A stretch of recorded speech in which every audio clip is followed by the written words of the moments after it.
Assalamualaikum warahmatullahi wabarakatuh. Bismillah, alhamdulillah, wassalatu wassalamu ala rasulillah wa ala alihi wa sahbihi wa wala, la hawla wa la quwata illa billah. Saudara-saudara sekalian, saya ucapkan selamat datang di kelas virtual kita. Semoga Anda dalam keadaan sehat walafiat. Saudara sekalian, pada kesempatan ini kita akan mendiskusikan tema bagaimana kontribusi Islam dalam pengembangan peradaban dunia. Setelah mengkaji bab ini, mahasiswa dapat bersikap tawadhu atau rendah hati sebagai seorang pribadi, ilmuwan maupun profesional.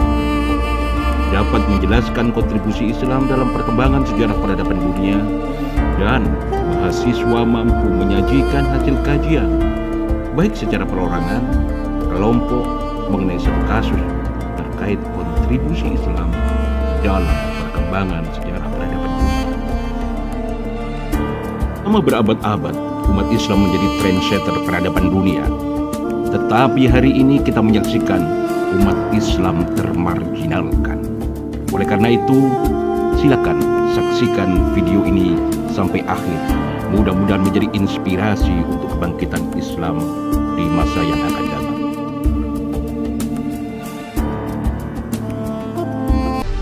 Keberadaan bumi pada masa itu dikuasai oleh dua peradaban besar, Romawi Bizantium di barat dan Persia di timur.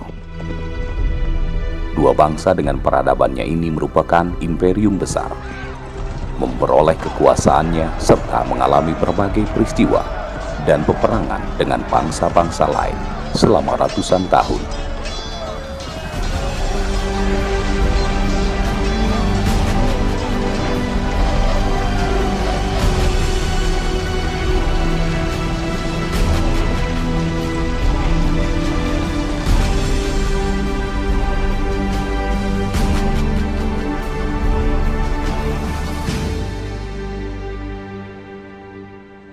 Di antara dua peradaban itu, di tengah-tengah terdapat suku bangsa. Berada di padang pasir yang gersang dan tandus. Bangsa ini telah mencapai puncak kesyirikan, kejahiliahan, dan keterbelakangan moral. Mereka penyembah berhala. Perzinahan, pembunuhan, perbudakan, penindasan, dan berbagai macam keburukan ada pada mereka. Mereka adalah bangsa Arab masa jahiliyah. Imperium Romawi dan Persia seakan tidak sudi untuk melirik dan menguasainya. Mereka tetap seperti itu, diliputi masa kelam dalam keadaan gelap dan tersesat.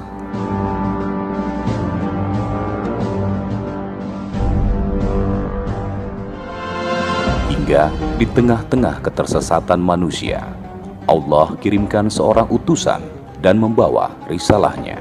Dialah manusia mulia tanpa celah, Sang Al-Amin. Dialah Muhammad Rasulullah Sallallahu Alaihi Wasallam. Rasulullah berdakwah di tengah kaumnya dengan sabar. Walau penyiksaan dan penderitaan yang beliau terima.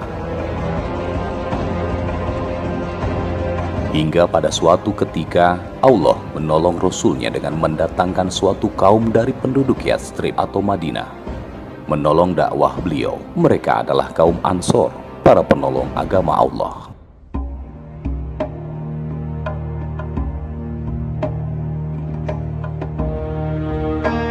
Di Madinah, Rasulullah membangun Masjid Nabawi. Dari sinilah pilar-pilar peradaban Islam ditegakkan. Rasulullah menjadikan masjid sebagai markas pembinaan umat, memahamkan umat dalam kehidupan politik dan bernegara sesuai dengan tuntutan syariah, mengatur pendidikan dan ekonomi dengan standarisasi halal haram.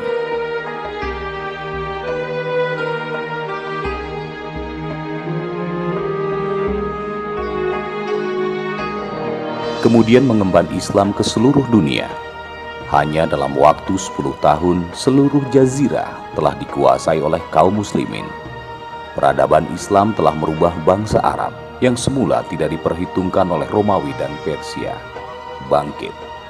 Dan dalam waktu kurang dari 100 tahun peradaban Islam telah menaklukkan peradaban Romawi dan Persia. Dan tidak sampai 100 tahun kemudian, peradaban Islam telah mencapai berbagai kemajuan, melampaui kemajuan yang dicapai oleh peradaban Romawi dan Persia. Peradaban Islam gemilang dan mencapai masa keemasannya. Kekuasaannya terbentang dari timur hingga barat dan menguasai 2/3 dunia selama berabad-abad. Islam dan kemajuan kebudayaannya tidaklah dapat dipisahkan dari peran dan fungsi masjid sebagai sentrum peradaban untuk membentuk karakter Muslim yang agung. Inilah mengapa masjid senantiasa berada di seluruh pusat pemerintahan, seperti Masjid Cordoba di Andalusia dan Masjid Umayyah di Damaskus yang pernah menjadi pusat pemerintahan Islam.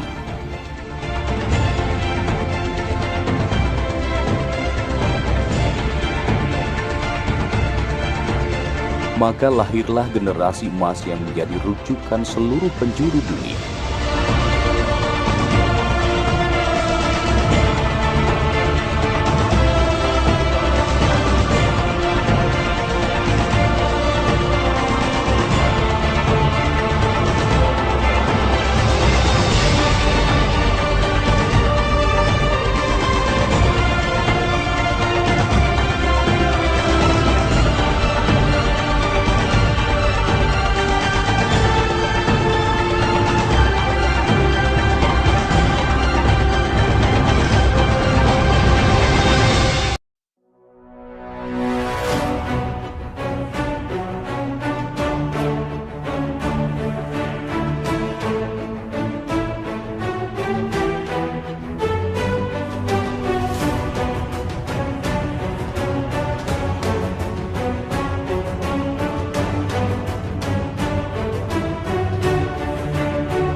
Demikian tadi saudara-saudara sekalian, dua video yang menjadi stimulus bagi Anda semua untuk kemudian melihat bagaimana umat Islam masa lalu menjadi trendsetter kemajuan ilmu pengetahuan dan teknologi, menjadi pioner peradaban umat manusia.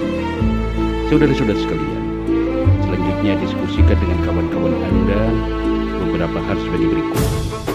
Yang pertama, faktor-faktor apa sajakah yang kemudian menjadikan umat Islam pionir peradaban dunia, menjadikan umat Islam trendsetter kemajuan ilmu pengetahuan dan teknologi. Yang kedua, saudara-saudara sekalian, identifikasi pula faktor-faktor yang menyebabkan umat Islam mengalami ketertinggalan di dalam ilmu pengetahuan dan teknologi. Yang ketiga, selanjutnya, jadikan dua hal ini sebagai referensi untuk menyelesaikan persoalan-persoalan yang dihadapi umat Islam, sehingga umat Islam tidak menjadi faktor-faktor penghambat kemajuan ilmu pengetahuan dan teknologi, dan umat Islam tidak termarginalkan di pojok-pojok kehidupan umat manusia. Selanjutnya, marilah kita bersama-sama merenungkan kondisi ini agar kita menjadi umat yang terbaik. Kuntum khairu ummat ukhrijat lin-nasi ta'muruna bil ma'ruf wa tanhauna 'anil munkari wa tu'minuna billah. Demikian, wassalamualaikum warahmatullahi wabarakatuh.